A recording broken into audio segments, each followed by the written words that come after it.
당첨 즉시 뭐 5억에서 많으면 10억까지도 차익을 낼 수 있는 그런 핫한 단지였다면 뒤편으로는 그 정도의 차익은 아니더라도 소액으로도 투자가 가능한 서울의 유망차량단지 한번 같이 보도록 하겠습니다.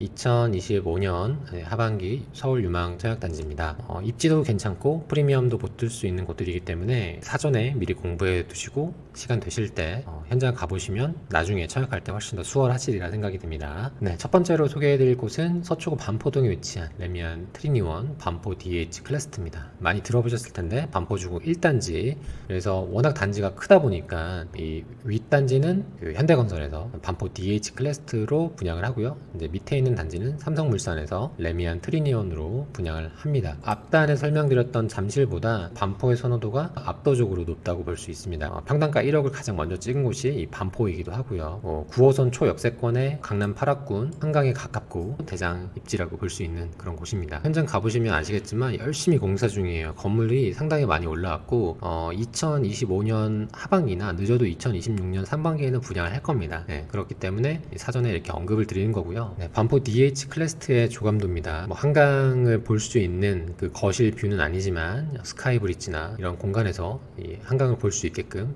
마련하겠죠. 네, 한 5,000여 세대 되기 때문에 중간에 큰 도로가 하나 있습니다. 이렇게 두 단지가 나뉘는데 그럼에도 불구하고 단절감은 크게 없습니다. 왜냐면 2,000세대, 3,000세대 이렇게 단독으로만 봐도 충분한 대단지라고 볼 수 있기 때문에 전혀 문제는 없고요. 해당 단지는 49개 동에 최고 35층, 세대수는 5,256세대이고 대형평수로 이루어진 단지는 거주 만족도가 훨씬 더 높기 때문에 아리팡만큼 신고가를 충분히 찍을 수 있는 그런 요소를 잘 갖추고 있다라고 볼 수 있겠습니다. 시간이 지남에 따라서 입주민들도 바뀌겠죠. 강남의 찐 부자들이 이런 대형평수, 반포의 대형평수를 선택하는 경우들이 꽤 많거든요. 맞은편에 있는 레미안 트리니원입니다. DH 클래스트 못지않게 충분히 괜찮은 곳이고요. 입주를 앞두고 있기 때문에 두 단지 모두 사전에 미리 관심을 갖고 가족분들과 상의를 해보시기 바랍니다.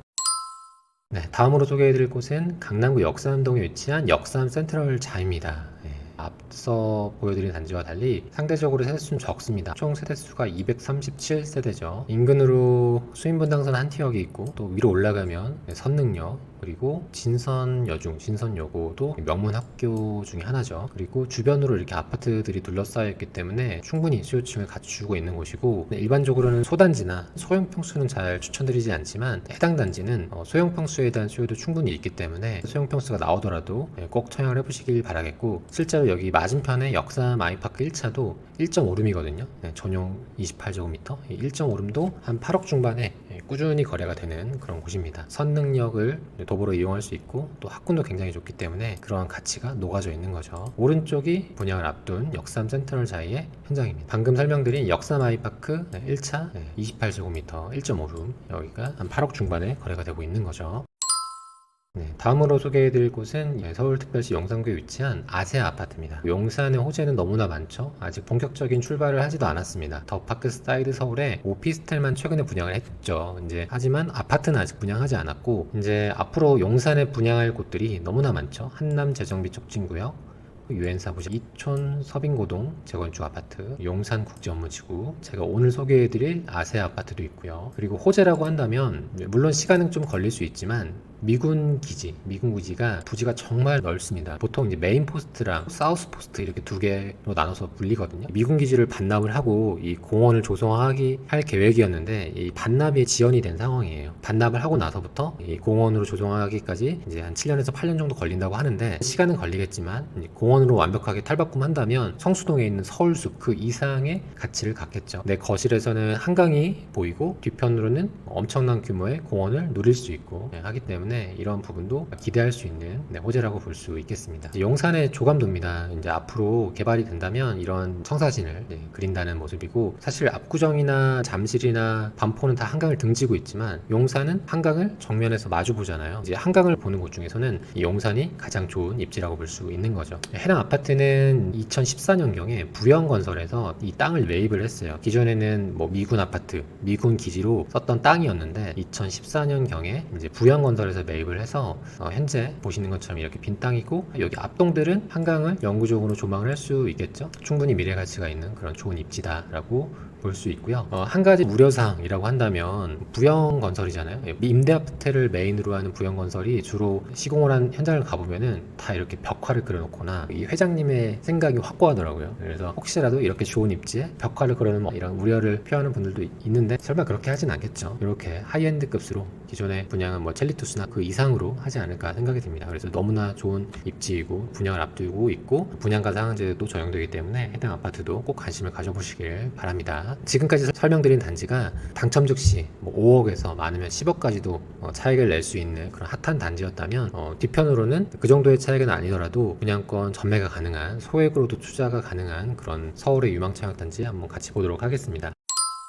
첫 번째로 소개해드릴 곳은 영등포구 물레동에 위치한 더샵 루프리뷰입니다. 이름이 좀 어렵죠. 물레 진주 아파트 재건축 사업지고요. 이 물레동, 양평동 일대가 오래된 소단지 구축 아파트가 굉장히 많습니다. 30년차, 40년차 굉장히 오래된 아파트들이 많죠. 소단지가 많은데요. 그럼에도 불구하고 수요층이 많은 편이에요. 물론 좀 거리는 있지만 인근으로 2호선, 5호선이 있고 또 이런 노선을 이용한다면 여의도나 2호선을 타고 뭐 강남까지도 갈 수 있고 인근으로 구축이 많다는 거는 추후에 높은 전세가와 높은 매매가를 받을 수 있다는 부분. 그리고 마지막으로 서쪽으로는 목동이 있는데 목동의 금액이 부담스러워서 양평에서 라이딩하는 분들도 꽤 있거든요. 금액 차이가 지금 양평동의 대장 아파트라고 한다면 뭐 비싸도 한 15억 선? 이 정도죠. 그 이상은 없는데 목동은 그보다 더 적은 평수가 뭐 20억을 훌쩍 넘어서니까 39평은 25억이니까 사실 이러한 금액이 부담된다면 지금 전세로 들어가도 거의 10억 선이니까 이제 매매를 조금 더 얹어서 생각하는 분들도 충분히 있다는 거죠. 해당 단지는 세대수는 적지만 수요층이 있기 때문에 관심을 갖고 청약을 꼭 해보시길 바랍니다. 이런 조감도의 모습입니다. 네, 다음으로 소개해드릴 곳은 서대문구 연희동에 위치한 연희 1구역 재개발입니다. 정말 찐 부자들은 아파트에 살지 않죠. 과거의 드라마나 영화를 보면 연희동이나 성북동이나 단독주택에 많이 살죠. 이번에 나오는 곳은 연희동에 위치해 있는데 방금 설명드린 이런 단독주택들이 모인 곳은 아니고 우리가 자주 접하는 DMC 남가자동 일대에 있습니다. 해당 아파트는 호불호가 나뉠 수 있어요. 조감도로 보시면 이렇게 단지가 길쭉하죠. 단지가 길쭉하고 이 인근으로 내부순환로가 지상에 있습니다.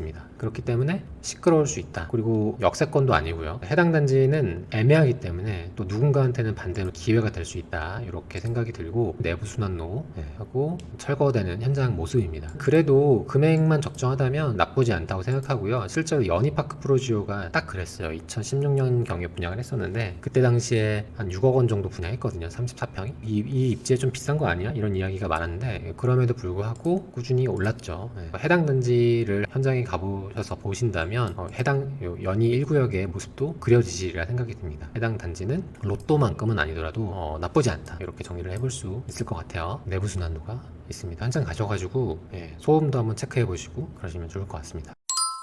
마지막으로 소개해드릴 서울의 유망청약 단지 신림 2구역 재개발입니다. 우리 신림동 하면 어떤 이미지가 있으신가요? 신림동 하면 뭐 고시촌, 뭐 대학가 뭐 이런 이미지가 많이 있죠. 그 배경이 된 게 이제 1970년도 서울대학교가 이전을 하면서 그 주변으로 수많은 이런 다세대 다가구들이 많이 밀집해 있었고 뭐 기숙사 용도로 썼겠죠. 그래서 낙후된 이미지가 강합니다. 역사가 깊기 때문에 그 신림의 낙후된 이미지가 조금씩 이제 탈바꿈하고 있고요. 신림 2구역은 사실 입지가 그렇게 좋은 곳은 아니에요. 실제로 가보시면 아시겠지만 역세권도 아니고 이 주변으로 경사도 심하고 시장도 있어가지고 연령층도 있고 개발이 굉장히 더딘 곳 중 하나입니다. 특히나 이제 신림 1구역은 무허가 건물이 굉장히 많아서 사업 속도가 더딘데 뒤에 보여드리겠지만 신림 1구역도 올해 초에 사업시행인가를 받았거든요. 사업시행인가 받았다는 말은 한 7, 8부 능선을 넘어선 거기 때문에 신림 2구역 입장에서는 신림 1구역이 되는 게 굉장히 중요한 거거든요. 왜냐면 1구역이 거의 4,000세대이기 때문에 1,400세대랑 500세대 있는 거랑 플러스 4,000세대 더해지는 거랑은 엄청난 차이라는 거죠. 실제로 여기 신림 3구역은 500세대가 현재 입주를 한 상황입니다. 하반기에 2구역 분양할 예정이고 1구역은 한 1년 반 2년 정도 걸리리라 생각이 드는데 다 합쳐지면